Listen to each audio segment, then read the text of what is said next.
Bueno, buenas tardes a todos. Bienvenidos a todos y a todas. Bienvenidos a otro de los seminarios de biólogas de plantas argentinas. En principio quería anunciarles que recuerden, en realidad que todavía pueden participar en el concurso de dibujo en el contexto de celebración del Día de Fascinación por las Plantas. Este concurso se ha extendido para que puedan seguir enviando sus propuestas hasta este viernes 14 de mayo. Así que recuerden que todavía pueden enviar sus dibujos en las diferentes 4 áreas que pueden visitar en nuestra página web, y aquí las chicas van a agregar en el chat, y mandar estas propuestas por email, y serán anunciados los premios el día 18 de mayo. Así que, bueno, a continuación, hoy tengo el gusto de presentar a la doctora Rosalía Paz. Ella es licenciada en genética de la Universidad Nacional de Misiones y realizó una maestría en producción vegetal con orientación en mejoramiento genético en la Universidad Nacional de Mar del Plata. Y a continuación también realizó un doctorado con orientación en biología molecular en la Universidad Nacional de Buenos Aires, trabajando sobre estrés salino en lotus en el Instituto Tecnológico de Chascomús. Actualmente ella es investigadora adjunta de CONICET en el Centro de Investigaciones de la Geósfera y Biosfera en San Juan, y una de sus principales líneas de investigación es el desarrollo de marcadores genéticos para la identificación de variedades de hortalizas de polinización abierta. A continuación, ella nos va a presentar una charla sobre la exploración de la variedad genética utilizando elementos transponibles. Así que ahora ya las dejo con ella para que pueda compartir pantalla y podamos escuchar. Gracias, Rocío, gracias por la presentación. Bueno, acá ¿se ve? Todavía no, se está por... Ahora sí, se ve perfecto. Ahí volvemos. Bueno, en primer lugar, quisiera agradecer la invitación de participar de este foro, de este grupo de mujeres que están enamoradas de las plantas como yo. Y bueno, cuando Rocío me convocó para esta presentación, traté de buscar la línea que más continuidad tenía en el tiempo de lo que estoy trabajando. Y bueno, acá el título que le puse fue justamente este que dice Rocío, sacando lo mejor de lo peor del ADN. ¿Cómo explorar la variabilidad genética utilizando los elementos transponibles? Entonces, bueno, como para empezar un poquito, estos elementos me gustaría empezar presentando un poco qué son.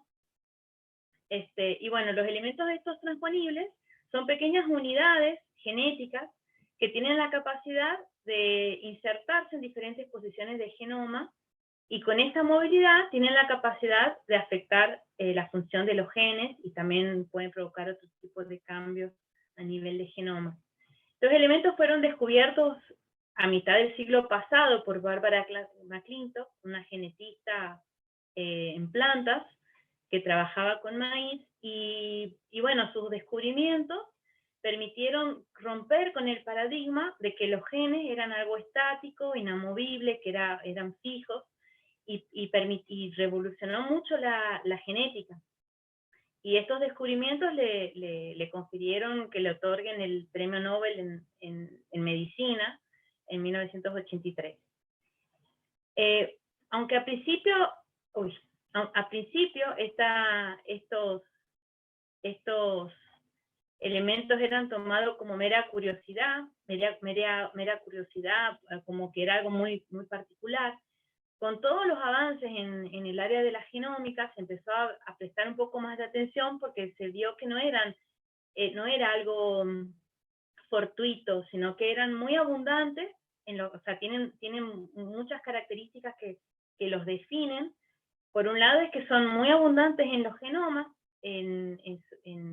pueden llegar a representar el 80% del genoma de una especie, como en el caso del maíz. Son ubicuos, están en todas las especies conocidas, existen elementos transponibles, y además presentan una muy alta diversidad. Entonces, estas características, bueno, los definen. A nivel de clasificación, o sea, a pesar de que, bueno, la clasificación de los elementos transponibles es bastante amplia, existen muchísimos tipos de elementos. En los que nos concierne, que son las plantas, hay un grupo particular, que son los elementos LTR, que son los mayoritarios, que son los que más abundantes tienen en plantas. Y estos grupos tienen una característica fundamental, que es que ellos utilizan un intermediario de ARN para completar su ciclo biológico. Y ellos tienen dos módulos muy marcados. Por un lado, los módulos regulatorios, que son estas secuencias que les dan el nombre, que son secuencias LTR, de Long Terminal Repeat, que son dos secuencias que están repetidas en los dos extremos del elemento, y contienen todas las secuencias regulatorias que necesita el elemento para poder completar su ciclo de vida. Acá están todos los promotores de la actividad, todos los elementos que responden a distintos tipos de estrés o de cuestiones ambientales, y después el módulo funcional o codificante, que es el que tiene todas las proteínas que necesita el elemento para poder completar su ciclo.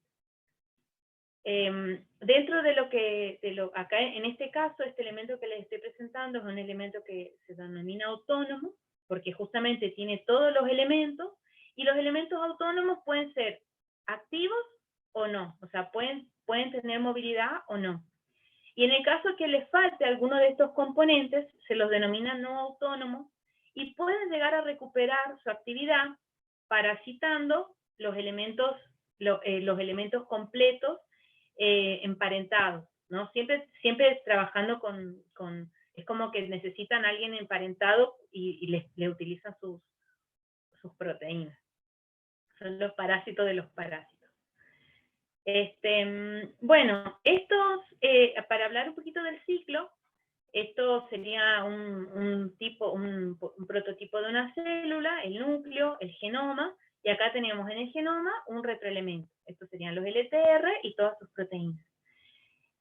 A partir de la secuencia LTR5', inicia la transcripción del RNA mensajero. Este mensajero es exportado al núcleo, al citoplasma, perdón, exportación nuclear.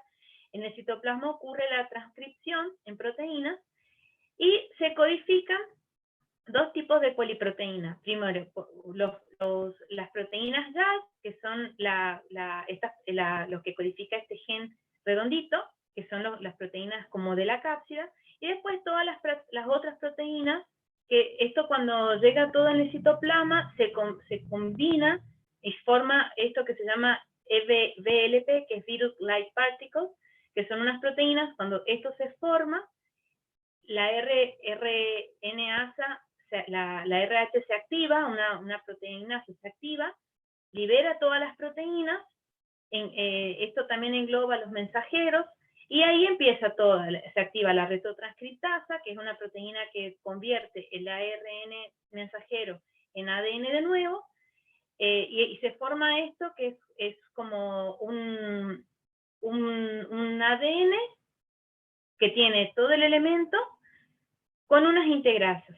Y esto tiene señales de integración nuclear, que tiene señales para volver al núcleo, y esta PIC se llama, que es esta estructura que tiene el ADN retrotranscripto a partir del ARN mensajero, más esta proteína integrasa, hace que vuelva a integrarse en otra porción del ADN. Entonces, bueno, este es el ciclo, y lo que tiene este ciclo, que es una característica de los LTR, de los retroelementos LTR, es que a partir de una copia, un elemento puede multiplicarse exponencialmente e invadir el genoma de una especie. Acá solo para mostrar, estos serían los VLP, las partículas parecidas de virus, esto es una microfotografía electrónica. Y bueno, cuando ocurre este ciclo, acá lo que tendríamos es como la evolución de un genoma, por así decirlo. Una copia de un retroelemento, cuando se activa, puede empezar a generar muchísimas copias en el genoma. Entonces, hay un aumento en el número de copias en un genoma, pero es como que en un momento el genoma logra silenciarlo por distintos mecanismos, ya sea por epigenética o por mecanismos de lesión. Logra silenciarlo, entonces como que van quedando remanentes de copias activas en el genoma hasta que el elemento se extingue. Se estima que más o menos la vida media de un elemento es de más o menos de 4 millones de años, de una familia de elementos. A partir de esta familia pueden aparecer derivados, y bueno, y así se van manteniendo en el genoma. Ya cuando pasó mucho tiempo, más allá de los 7 millones de años, ya es muy difícil, por la acumulación de mutaciones, es muy difícil detectar estructuralmente un retroelemento. Entonces, generalmente los trabajos con este tipo de retroelementos, este tipo de elementos móviles, generalmente trabajan con elementos que tienen menos de 6 millones de años. Bueno, ¿y cómo es el tema de la acción? Cuando tenemos un retroelemento que está activo, que está completando su ciclo de vida, en este caso, nosotros tenemos una secuencia diana que coincide con que, por ejemplo, es un gen que codifica para un pigmento. Entonces, este elemento transponible que ya está listo para insertarse, se inserta en esta secuencia blanco y interrumpe la expresión del gen. Entonces, la activación de estos elementos puede tener muchas consecuencias negativas para la planta o para el ser vivo que lo hospeda, justamente porque pueden provocar mutaciones. Pero aunque primero eran como los villanos de la película, en los últimos años, con su estudio, han descubierto que realmente los retroelementos y los elementos transponibles en general juegan un rol muy importante en la evolución de las especies, porque son los verdaderos motores que promueven los cambios a nivel genético. Los mecanismos intrínsecos de las células son como muy limitados, y estos elementos, como tienen promotores y como rearreglan el genoma, pueden hacer expresarse donde no deberían algunos genes, y con eso promueven muchos cambios y muchas nuevas vías de señalización. Entonces, hoy se los considera como los verdaderos motores de la evolución.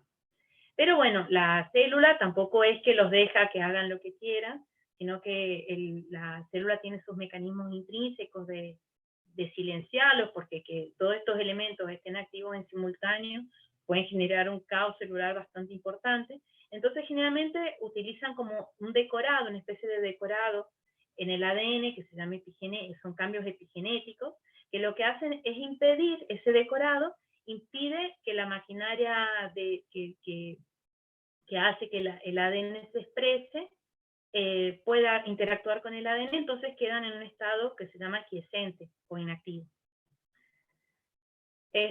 Bueno, ¿qué aplicaciones pueden llegar a tener estos elementos para nosotros, ¿no? A nivel funcional, o sea, ¿qué utilidad pueden llegar a tener? Justamente por esta capacidad de moverse, ya hace varios años se lo viene utilizando para hacer mutaciones dirigidas, pero por lo menos a lo que a mí me concierne, a mí me interesa su uso, su aplicación como marcadores genéticos. Primero, porque ellos tienen 3 características que los hacen como excelentes marcadores para lo que yo necesito. Primero, que como están dispersados a lo largo del genoma y tienen una estructura muy conservada, me dan la opción de diseñar, de usarlos me dan como anclas en el ADN para poder diseñar cebadores específicos para poder amplificarlos. Y esto va a estar desparramado por todo el genoma. Por otro lado, las marcas que ellos producen cuando se insertan son marcas permanentes, en general. Son marcas permanentes, entonces eso refuerza un poco lo que uno necesita cuando necesita un marcador genético. Y después, como ellos van radiando en el tiempo reciente, como yo le decía, la vida media es de 4 millones de años y pueden haber muchos elementos activos actualmente. De hecho, nosotros tenemos muchos retroelementos activos en nuestro genoma, son muy útiles para hacer análisis filogenético dentro de un taxón, o de una especie, o dentro de un género, o bueno, de una familia, como es lo que yo les voy a presentar. Bueno, entonces vamos un poco a lo que hemos logrado nosotros con nuestras líneas de investigación. Yo hace como unos 8 años empecé a trabajar con solanáceas, que bueno, que además de que es una familia muy abundante y muy diversa, cuenta con muchísimas especies que son de gran importancia económica en el mundo, ¿no? Entre ellas, bueno, está el tabaco, que bueno, es de vicios, pero, pero no hay que negar que maneja mucha plata. Después está la papa, el tomate, el pimiento, son todas especies de gran importancia porque son de los principales alimentos que se consumen en el mundo. Después una característica que es destacable en este grupo es que muchas especies son diploides, o sea que tienen 2 veces repetido su complemento cromosómico. En general, el nivel de ploidía es igual a 12. Aunque hay algunos tetraploides o algunos que tengan otro tipo de ploidía, pero generalmente es la característica general de la especie. Y lo que por lo menos a mí me interesa es que tienen especies que tienen una muy amplia variación en el tamaño del genoma.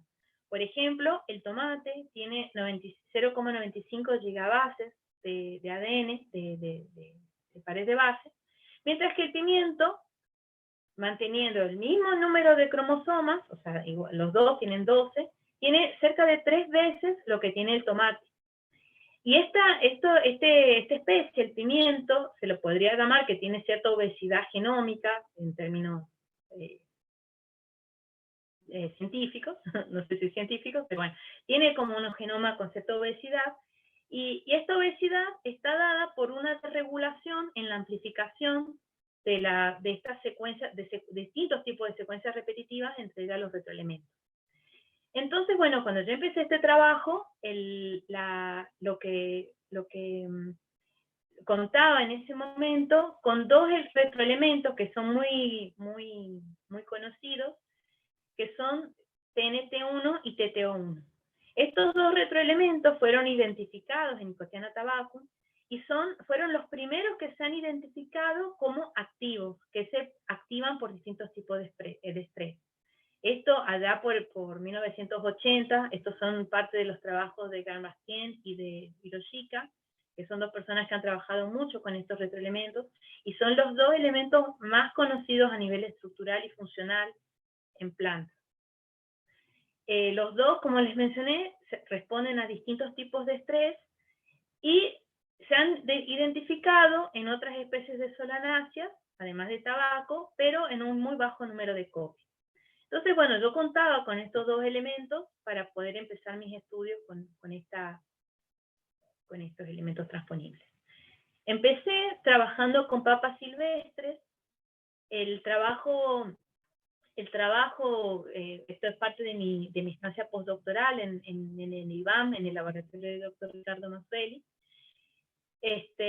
Y bueno, nosotros en ese laboratorio lo que estudian es el tema de la hibridación interespecífica entre especies relacionadas.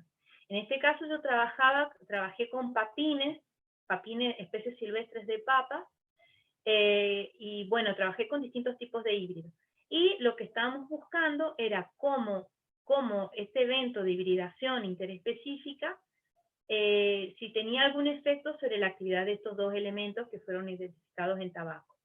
O sea, ya se sabía que estos 2 elementos estaban presentes en los genomas de solanáceas, pero no había ningún estudio que caracterizara su funcionalidad. Entonces, bueno, solo para presentar un poco las especies vegetales, nosotros trabajamos con una especie que se llama Microdontum y otra especie que se llama Curcianum. Esto es una descripción de la morfología, y nosotros podemos ver hacia arriba que Microdontum es una especie que, o sea, es como el rasgo morfológico más descartable, pero este gráfico está construido en más de 30 caracteres morfológicos. Entonces Microdontum tenía como una de las características es la hoja simple, mientras que el Curcianum tiene una hoja compuesta. Y los híbridos tenían, era como se puede ver acá abajo, tenían un poco, era una mezcla entre las dos. Y a nivel morfológico nosotros vemos que las Microdontum y Curcianum se distinguen bastante bien de los híbridos, de Curcianum por Microdontum. Nosotros analizamos los híbridos estos y una de las características que nosotros observamos es el tema de que estas dos especies están separadas evolutivamente, son dos especies distintas, y el híbrido, a pesar que se podía cruzar, nosotros encontramos que tenía alguna especie de conflicto en el ADN. Y esto nosotros lo pudimos ver observando los granos de polen, la fertilidad en la descendencia de los granos de polen. Acá yo les presento en estos dos grafiquitos, esto es un preparado microscópico viendo los granos de polen. Nosotros vemos, esto es una tinción con carmín, donde los granos de polen que están viables presentan esta característica redondita, bien redondita, y bien roja, se tiñen bastante bien. Mientras que los granos de polen que pierden la viabilidad, tienen una característica de que son así como fantasmas de grano de polen y no se colorean y tienen una forma más deforme. Entonces acá nosotros podemos ver Microdontum y Curcianum como tienen un buen porcentaje de viabilidad de polen. Y en el caso acá yo solo les voy a presentar uno de los híbridos, que era este híbrido. Nosotros veíamos que tenía un muy alto porcentaje de granos de polen inviables. Esto fue bastante variable entre los distintos híbridos, pero bueno, para los fines ahora de la presentación, solo para que se queden con ese concepto. Entonces después, nosotros lo que hicimos fue evaluar a nivel genético si TNT1 y TT1 presentaban actividad. Esto nosotros lo hicimos con una técnica de marcadores genéticos que se llama SSAP, que justamente utiliza parte de la secuencia del retroelemento y amplifica parte del genoma donde está inserto. Entonces con eso nosotros, si aparecen fragmentos nuevos, podemos decir que ese fragmento fue derivado porque se activó. O sea, si aparecen fragmentos que no están en los padres, eso quiere decir que ese fragmento es fragmento nuevo. Entonces nosotros lo que veíamos que estos nuevos fragmentos, en el caso de TNT1, aparecieron en un porcentaje entre 7 y 6% de los, en este caso en estos híbridos, y TT1, aunque también aparecieron fragmentos nuevos, estos fragmentos estaban en menor cantidad. Y nosotros además pudimos asociar la aparición de estos retroelementos con la pérdida del decorado epigenético. Entonces la conclusión de esto es que, bueno, que los retroelementos estos dos retroelementos se estarían activando a causa de la hibridación interespecífica y el consecuente shock genómico que le estaría provocando, y esta activación se daría por una pérdida de los patrones de metilación en el genoma. Bueno, estos resultados son parte de la tesina de grado de Alejandra Rendina, que fue una estudiante mía de grado, y bueno, los publicamos en Plant Biology, bueno, pues si después alguien quiere ver, ahí está el DOI. Bueno, con esto, a mí lo que me quedó con la papa era que por ahí poder explorar la variabilidad utilizando retroelementos que eran derivados de una especie muy, muy alejada filogenéticamente de papa, no era la mejor alternativa. Y en ese momento no se conocían mucho los retroelementos característicos de otras especies de Solanaceae. Es como que la mayoría de los estudios estaban centrados en estos retroelementos y alguno más derivado del mismo linaje, ya les voy a mostrar. Entonces, como que lo que tratamos de hacer fue hacer la lógica inversa. Aprovechando que estaba secuenciado el genoma de tomate y de pimiento, empezamos a caracterizar retroelementos a nivel bioinformático para después poder explorar y agruparlos y identificar linajes abundantes. Bueno, entonces en tomate, nosotros hace unos años hicimos este trabajo donde nosotros caracterizamos la diversidad, la distribución y la dinámica de elementos autónomos, o sea, de estos completos que yo les mencioné, de retroelementos LTR en el genoma de Solanum lycoperdicus. Entonces, como les decía, nosotros usamos la lógica inversa, caracterizando, tratando de pescar en el genoma, utilizando herramientas bioinformáticas que detectan la estructura, característica que tienen los elementos, estos retroelementos. Entonces nosotros como que barrimos todo el genoma, y acá les presento, estos serían los distintos cromosomas, y acá estas barritas indican donde se han encontrado estos retroelementos. En total, nosotros identificamos 732 retroelementos completos en el genoma de tomate, y estos nosotros, para poder identificar las familias abundantes, ahora les voy a hablar un poquito más de lo que es la familia, pero estos elementos, hay una proteína particular, que es la retrotranscriptasa, que es la proteína más conservada. Y esta proteína nos sirve para poder hacer análisis filogenéticos y poder agruparlos en función de su similitud. Entonces, acá esto es un árbol filogenético, ya en base a las retroproteínas, retrotranscriptasa, perdón, y lo que nosotros vimos es que pudimos agrupar estas 932 familias, 932 copias de retroelementos en 97 familias. Familias que tenían distinta abundancia, por así decirlo. Por ejemplo, este retroelemento, esta familia de retroelementos, Gypsy SL01, que así lo denominamos, fue el más abundante, representando el 40% de todos los elementos que nosotros encontramos. Después, acá les voy a presentar, acá está este clado que es GMR-TORC. Los clados estos serían como los linajes, por ejemplo, en Solanaceae. En Solanaceae nosotros tenemos Solanum, tenemos Capsicum. Estos serían como los grandes linajes. Y la familia de retroelementos sería homóloga a lo que es a una especie. Son elementos que son muy similares, y los linajes estos grandes, los mayores que yo les mencionaba, ya tienen cierto reconocimiento taxonómico. Las familias, como son más variables, dependen mucho de cada especie que uno analiza. Pero bueno, lo que nosotros sí encontramos es que este linaje GMR-TORC, que es uno de los que tiene retroelementos más estudiados, por ejemplo TNT1 y TT1, que yo se lo mencioné, también tenía algunos elementos específicos de tomate, como copia SL37, que era muy abundante. Y nosotros identificamos TNT1 esta familia correspondía a TNT1. Y TNT1 tiene una característica muy interesante, de que tiene un alto grado de conservación, siendo identificado en tabaco. Es muy conservado a lo largo de las solanáceas, por lo menos de las que yo estudié. De hecho, está dentro de la misma familia, este es el mismo retroelemento. Y TTO1 no tenía algunas familias similares, pero no tiene el mismo caso que TNT1. Bueno, esto solo para mostrarles que se pudieron agrupar en familias, y había familias muy abundantes. Y otra cosa interesante es que, por ejemplo, este grupo, que es el mayoritario, el 8% de los elementos que nosotros identificamos se habían insertado en los últimos 500 años. En el cambio, acá en este clado GMR-TORC, el porcentaje era mucho más alto.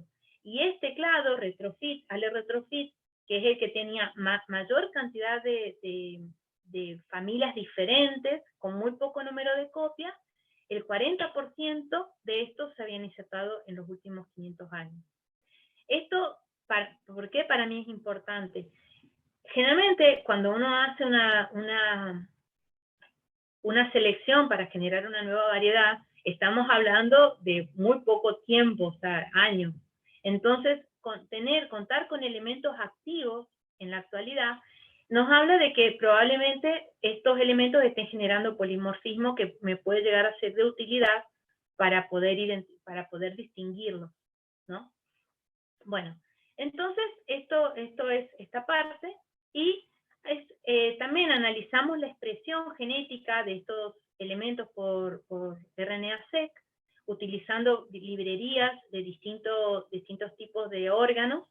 A mí sobre todo me interesaba a nivel de semillas, porque es lo que pasaría a la siguiente descendencia.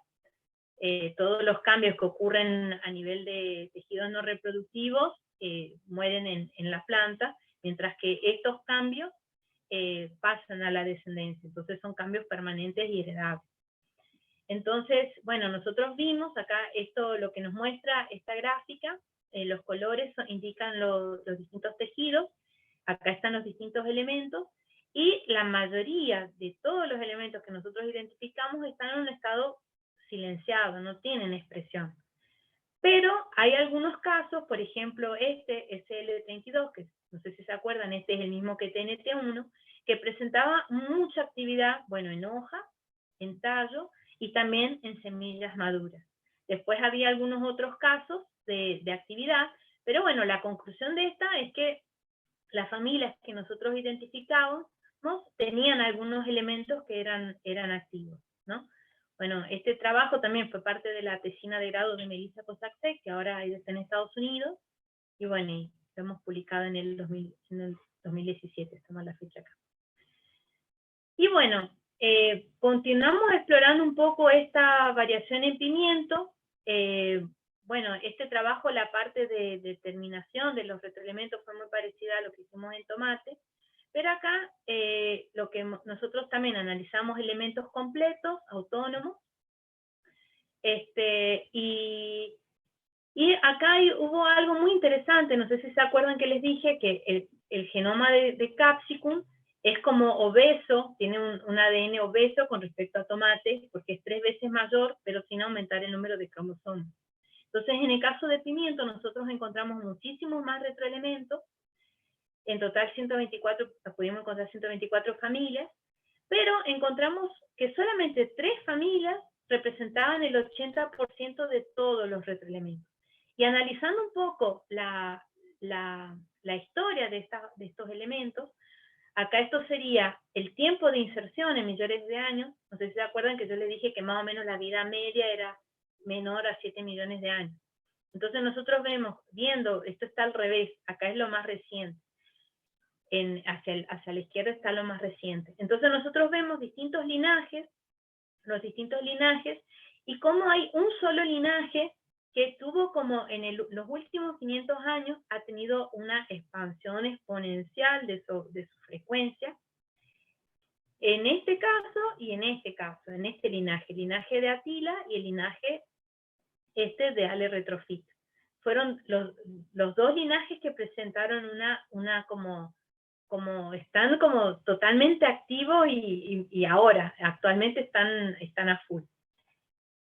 Y analizando a nivel de familias, estas son las 3 familias que les comentaba, que son las que tienen como una expansión exponencial de su cantidad de su número en estos últimos 500 años. Bueno, nosotros para hacer un trabajo comparativo, para ver cómo eran estas familias en distintas especies de solanáceas, y también completamos con algunos otros secuencias de referencia. Nosotros, esto es un gráfico que indica acá, los colores indican las especies. Estos que están hacia abajo serían todas las solanáceas, en verde sería Capsicum, y hacia arriba, en los tonos más de violeta, azul y rosado, son todo lo que serían las nicotianas, distintas especies de nicotianas.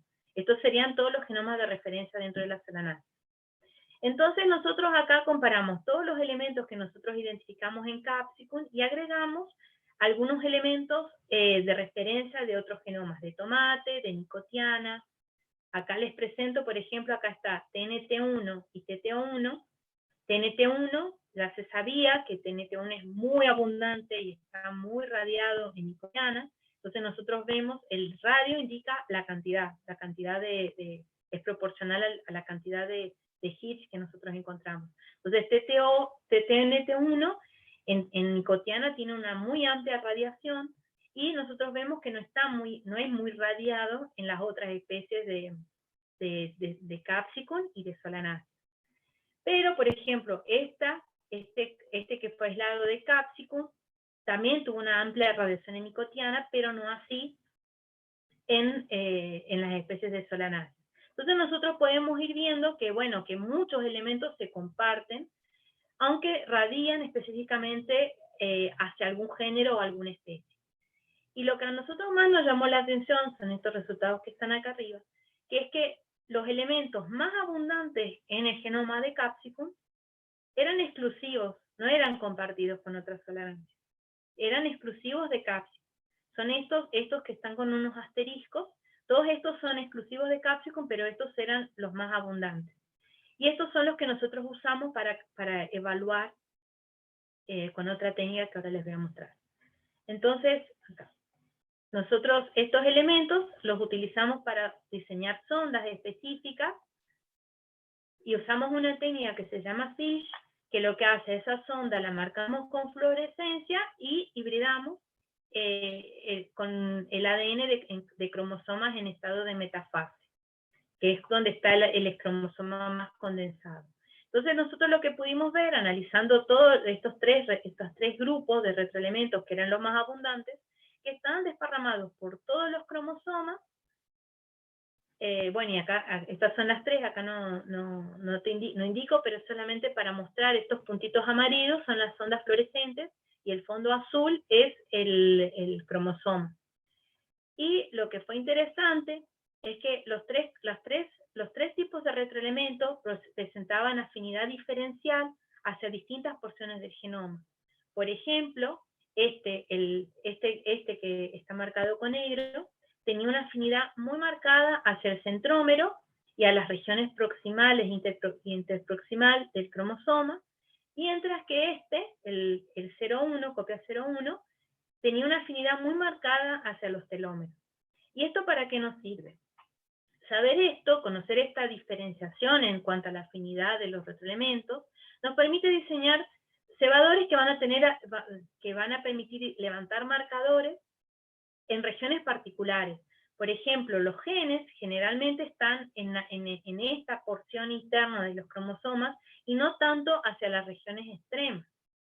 Entonces, estos marcadores, que tienen una inserción en este tipo de regiones centrales, nos permitirían asociar estos marcadores a un gen particular.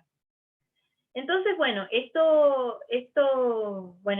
trabajo lo acaban de publicar, está recién salido del horno, ahora la semana pasada nos confirmaron la aceptación, y esto fue parte de la tesis de doctoral de Anaí, que bueno, fue mi estudiante doctoral.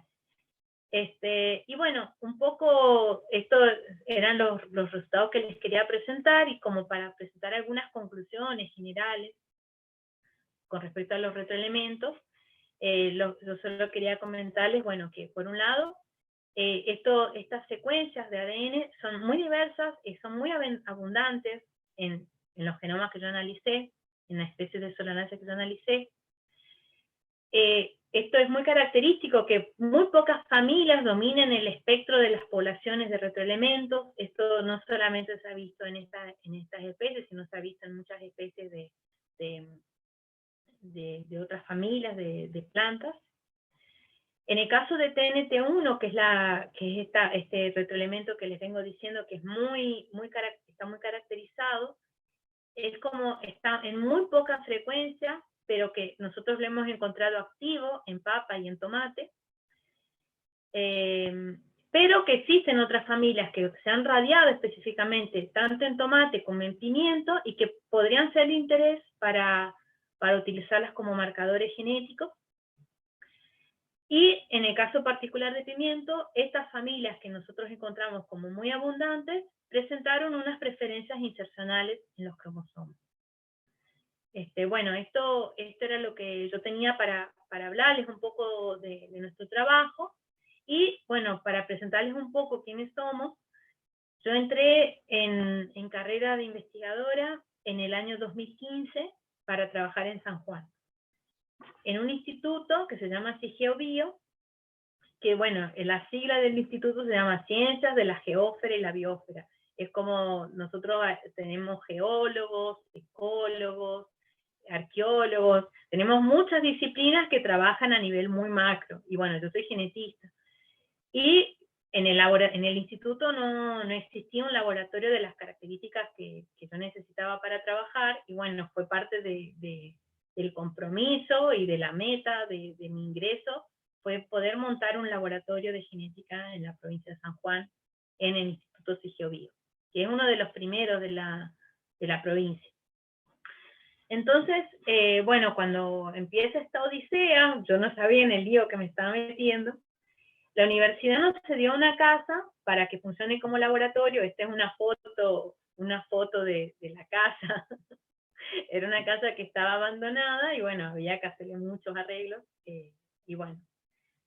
Y afortunadamente con el tiempo, o sea, esto empecé en el 2015, con el tiempo y presentando muchos subsidios y consiguiendo, golpeando muchas puertas, apareció la plata para que podamos ampliar y adecuar esa casa para que funcione como laboratorio. Ahí es cuando estaban levantando las paredes. Después pudimos comprar los equipos que necesitábamos. Y bueno, y ahora el laboratorio ya está en casi etapa final, o sea, nosotros ya lo estamos usando para trabajos de baja complejidad. Lamentablemente todavía no podemos empezar a hacer trabajos genéticos porque nos falta campana, nos faltan algunos equipamientos, pero ya estamos empezando a hacer algunas actividades. Y bueno, y este es mi grupo. Yo tengo varias líneas. Esta línea que yo les presenté está enmarcada dentro de este primer recuadro, donde yo tengo muchas líneas en el tema de aspectos morfológicos y genéticos de hortalizas. Acá están ahí, que es de todo el trabajo que presenté, es la que continúa ahora trabajando conmigo, haciendo su estancia postdoctoral. Después tengo a Guillermo y Fer, que están trabajando con zapallo, Paola con cebolla. Después otra línea tiene que ver con la resistencia al frío de la vid, que bueno, que es como que yo colaboro, esta línea es mayoritariamente de Francisco, que bueno, además de mi compañero de trabajo, es mi compañero de vida. Y después está la línea esta de genética de conservación, que es más de la línea de la que es el grupo que me adoptó cuando ingresé a Sigeobio, la que era mi directora de Estela Giannoni, que ella trabaja en conservación, y bueno, lo que ellos querían con el laboratorio es poder trabajar en incorporar cuestiones genéticas a los trabajos de ecología de conservación que ellos estaban haciendo. Y bueno, y acá está Felipe, que él está trabajando con una especie endémica en riesgo de extinción en la provincia, que se llama Ramorinoa girolet. Y Magalí, que entró junto con este proyecto, esta línea viene de la mano con un proyecto, un PUE que nos salió en el instituto, y que incluía la incorporación de Magalí, que bueno, es nuestra técnica CPA, así, buenísima. Y bueno, este es nuestro grupo, y bueno, eso era lo que tenía para comentarles. Les agradezco, y bueno, cualquier duda estoy abierta a consulta. Muchas gracias, Rosalía, muy completa la charla y muy lindo saber de todo el trabajo en realidad que están haciendo en su grupo y bueno, de cómo analizar estos elementos transponibles. Así que ahora estamos abiertos a preguntas, que pueden utilizar el chat o pueden abrir su micrófono o decir que tienen una pregunta, si les paso la palabra.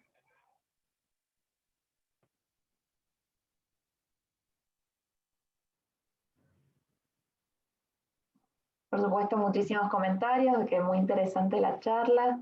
Yo tengo una pregunta en realidad para comenzar, es con respecto a estos elementos Attila que están muy abundantes en Capsicum.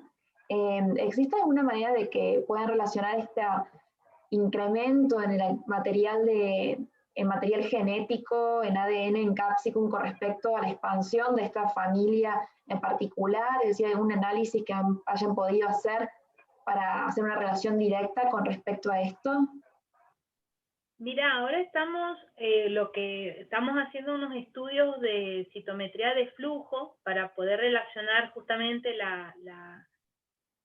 o sea, hay dos estudios que nos quedan pendientes para poder confirmar eso que vos nos estás diciendo, pero bueno, nos paró toda la pandemia, porque teníamos los kits, teníamos todo, mandamos las muestras a analizar, pero bueno, está todo parado. Pero sí, nosotros para poder hacer esa relación necesitamos primero cuantificar fehacientemente las ondas en los genomas, porque la técnica de Fish no es cuantitativa, es cualitativa. Entonces no nos permite decir la abundancia que tienen. Y después queremos relacionar esa abundancia con estudios citogenéticos, con estudios de citometría de flujo, cuantificando la cantidad de ADN para poder hacer una relación directa. Aunque nosotros hemos visto que había algunas relaciones, como que no son las herramientas que usamos para poder contestar esa pregunta. Sí, es como que son elementos muy abundantes. Y en otros trabajos que han usado sondas en Atila, también los han relacionado con la expansión. Muchas gracias. No sé si hay alguna pregunta.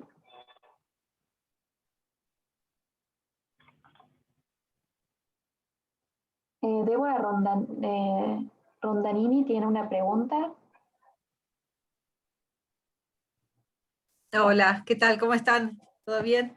Muy interesante la charla, muy distinto de mi marco de trabajo, que es la planta, el cultivo. Así que aprendo mucho, gracias Rosalía, fuiste muy didáctica. Y nada, dos preguntas muy generales. Si se están utilizando estos elementos transponibles, estas metodologías, como fuente adicional de marcadores en la selección genómica de estas especies que son súper importantes, y en solanáceas pensaba, ¿no? En especies que tienen un poder, una importancia comercial y alimenticia muy importante. Y si están en contacto con INTA San Juan, ¿no? Con INTA ahí en Posito, porque veo que están haciendo todo a pulmón, desde la casa, desde lo edilicio y demás, y si tenían conexión con otros grupos dentro de la misma provincia de San Juan, que ya están como más consolidados. Conozco gente de San Juan en olivo y en frutales, sí, pero... Mariela. Sí, estamos en contacto. De hecho, mira, antes como no teníamos el laboratorio, Felipe, el que está trabajando con la especie esta nativa, iba a empezar a caracterizar sus muestras en el laboratorio de Mariela, en el INTA, y bueno, en marzo iba a empezar, y en marzo empezó la pandemia, así que... Pero bueno, sí, ya... Bien, es esta pausa, pero ya lo retomarán seguramente. Sí, esperemos que pronto se termine todo esto. Y bueno, y respecto Bien. a su aplicación, a mí sobre todo me interesan porque yo trabajo con especies con variedades OP que tienen de polinización abierta, que tienen muy pocos desarrollos de marcadores específicos para distinguir. Y yo los trabajos yo he visto que han usado los retroelementos para distinguir variedades, pero el tema es que en el caso de tomate y pimiento han usado TNT1 y TTO1 y otro T135, pero como que no han dado, o sea, como que dan muy pocos polimorfismos. Por eso mi idea era explorar la diversidad desde otro lado y tratar de utilizar estos elementos como marcadores. Como que queda mucho trabajo, o sea, como que no, generalmente usan otro tipo de marcadores para lo que vos decís, pero la idea mía es profundizar un poco en estas líneas y buscarles una utilidad, ¿no? Que de la biología pase algo aplicado. Claro, exacto. Sí, eso sería redondito. Además del conocimiento per se, que es importante, pero si además tiene una pata de utilidad para el mejoramiento, estaría genial. Totalmente, y eso fue lo que me interesó mucho de sobre todo los resultados en Capsicum, fue encontrar elementos que tienen más preferencia hacia regiones génicas, ¿no? O sea, que es por ahí lo que una persona busca cuando diseña un marcador, ¿no? Que por ahí lo pueda asociar con alguna característica de interés agronómico. Bueno, muchas gracias. No, gracias a vos. Muchas gracias, Débora y Rosalía. Si hay alguna otra pregunta, Lidia Reynoso pregunta el contacto de Sigeo Bio. Eso lo podemos contactar y mandarle por email, o pueden ver el contacto de Rosalía también en su blog, en la página web.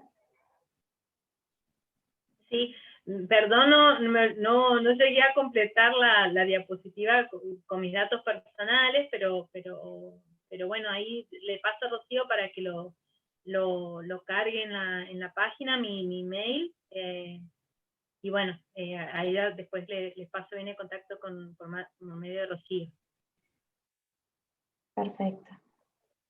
Sí, si no hay ninguna otra pregunta, entonces vamos a ir cerrando. Gaby Auge tiene una pregunta más técnica. Creo que ya está conectada. ¿Querés preguntar? Sí, Gaby. sí. Gracias, Rosalía, por el seminario. Tengo la pregunta más técnica, es que quizás lo dijiste y me lo perdí, pero ¿cómo midieron la expresión? Vos dijiste que midieron la expresión de los retroelementos. ¿Así? ¿Cómo lo midieron? ¿Tipo QPCR, microarreglos o...? La expresión la realizamos utilizando bases de datos de RNA-seq, de bases ya hechas en distintos, eran bases de datos de secuencias de expresión de distintos órganos.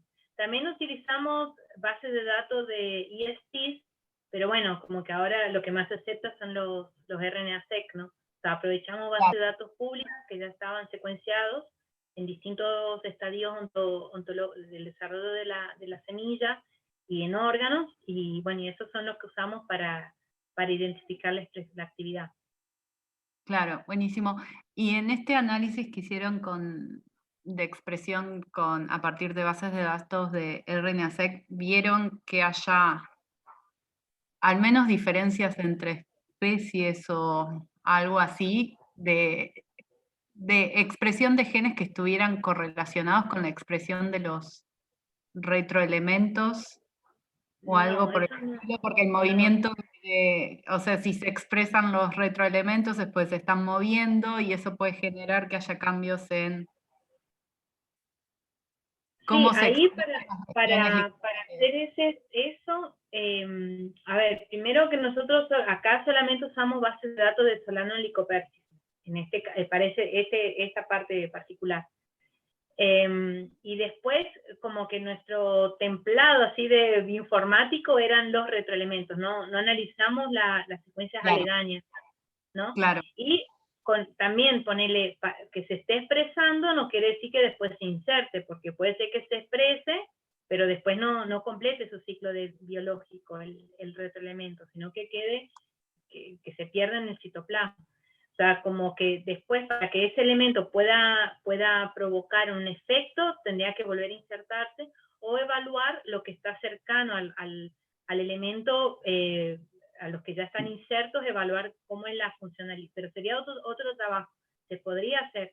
Lo que sí, por ejemplo, en papa, lo que sí nosotros vimos es que lo que podés ver es como la técnica de SSAP, lo que te permite identificar parte del retroelemento y una parte de lo que está, de la parte del genoma donde se insertó. Entonces ahí a veces uno tiene suerte y engancha una región génica. Pero bueno, como que habría que profundizar un poco más, aunque sí hay descritos elementos que han, por ejemplo en tomate, hay un retroelemento que anuló un gen de forma de frutos, hay varios trabajos que encuentran un poco eso que vos mencionás. Claro, cuando los retroelementos se mueven, ¿dejan algún tipo de, cómo llamarlo, marca en el genoma? En realidad no se va en el caso del retroelemento, la copia que quedó. O sea, como que queda fija. El genoma tiene mecanismos para eliminarlos, que le hacen como un bucle interno entre los LTR y después queda como la marca que le llaman solo, que es un LTR solo que queda ahí porque se eliminó. Esos son mecanismos intrínsecos de la célula, o la epigenética, el silenciado epigenético. Pero queda esa marca. El tema es que si se insertó hace mucho tiempo atrás, ya es muy difícil que vos lo puedas detectar. O sea, por ahí eso es más útil cuando son elementos recientemente insertados. No sé si contesté tu pregunta. Sí, muchas gracias. Tenemos también otra pregunta de Analía Sanazaro. Hola, Ana. Hola, Rosy, ¿qué haces? ¿Cómo estás? Muy lindo todo. Rosy, yo tengo unas preguntas que, bueno, viste que yo de plantas lo toco como de costado. Quería saber, después te voy a preguntar si me podés explicar cómo hacen para determinar la cantidad de años que hace que se insertó cada retroelemento. Sí, eso. Y quería saber qué opinan ustedes, por qué hay tantas diferencias en las familias, en cada familia, en la cantidad de años que tienen, o el porcentaje de retroelementos que se insertaron recientemente de cada familia. Ok. Bueno, respecto a la primera pregunta, que vos, en el caso de los retroelementos LTR, tienen una ventaja única, que no, por ahí no es compartida con los otros retroelementos, que es más complicado, que cuando se insertan, los dos LTR son exactamente idénticos, porque uno copia, o sea, como se inserta, uno copia el otro, entonces quedan exactamente iguales. Entonces vos, cuando los comparás a los dos LTR de una copia, la tasa de mutación es proporcional al tiempo de inserción. Entonces con eso vos los podés datar, pero es una característica muy de los LTR. Y después, con respecto a lo segundo que preguntaste, estas familias están muy, como que viven en simbiosis con el genoma. O sea, es como el genoma es su hábitat y ellos, como que cuando logra una familia escaparse eso es mi interpretación, cuando logra escaparse de todos los mecanismos que lo oprimen, por decirlo de alguna manera, se activa. Y esa historia está muy relacionada con cada especie, con una especie particular. Entonces, no es raro que, o sea, eso se ha visto en muchas especies, estas olas de evolución divergente entre los genomas, y aunque presentan ciertas similitudes, como en el caso de TNT1, que está muy conservado, TNT1 se radió muchísimo en tabaco, pero no en las otras especies, aunque se va manteniendo en el genoma. Y bueno, en muchos trabajos que han hecho, sobre todo en vertebrados, los verdaderos cambios de los saltos evolutivos se han dado por expansiones de este tipo de retroelementos. O sea, como que pasa algo que desarregla la célula, como que hace como una especie de pone todo, mezcla todo, y de ahí sale algo nuevo. Entonces, y bueno, de hecho hay un trabajo que habla de ese salto en la transición de los peces a los anfibios, después también de los ancestros nuestros hacia al humano. O sea, como que estos elementos son los que provocan verdaderos saltos, eso es lo que se supone hoy, que son los que promueven los verdaderos saltos evolutivos en las especies. Y están muy relacionados con cada especie, o sea, es como una historia única. Vos con tus retroelementos. Muchas gracias, Ro. Gracias, Ani. Muchas gracias, Analía. Y con respecto a esto último, también hay variación, es decir, hay variación, por supuesto, de los diferentes tipos que podemos encontrar de retroelementos entre especies, pero la cantidad de los retroelementos varían infraespecíficamente o entre especies también, con respecto, bueno, sí, por supuesto entre especies, pero infraespecíficamente varían mucho la cantidad de los tipos de retroelementos. Mira, eso que vos decís es así. Bueno, no lo he presentado porque tampoco para hacerlo eterno, pero la segunda parte de la tesis de la Anaí era comparar dentro de la especie estas tres familias que les mencionaba, y hemos encontrado variaciones, son diferentes. O sea, como que presentan polimorfismo. Y después también nosotros, haciendo algunas exploraciones en otros genomas de solanáceas secuenciados, también hemos encontrado, de capsicum.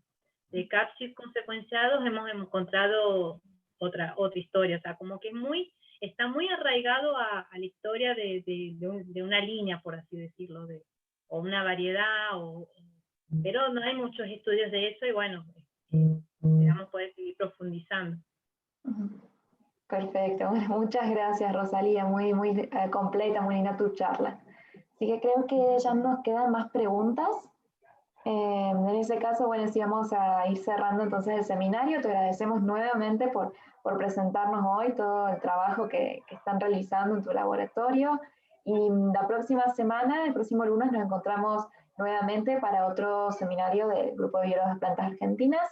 En ese caso va a ser presentado por la doctora Laura Saavedra, que pertenece a la Unidad de Estudios Agropecuarios del INTA de Córdoba, en Argentina. Así que bueno, muchas gracias a todos y bueno, nos vemos el próximo lunes.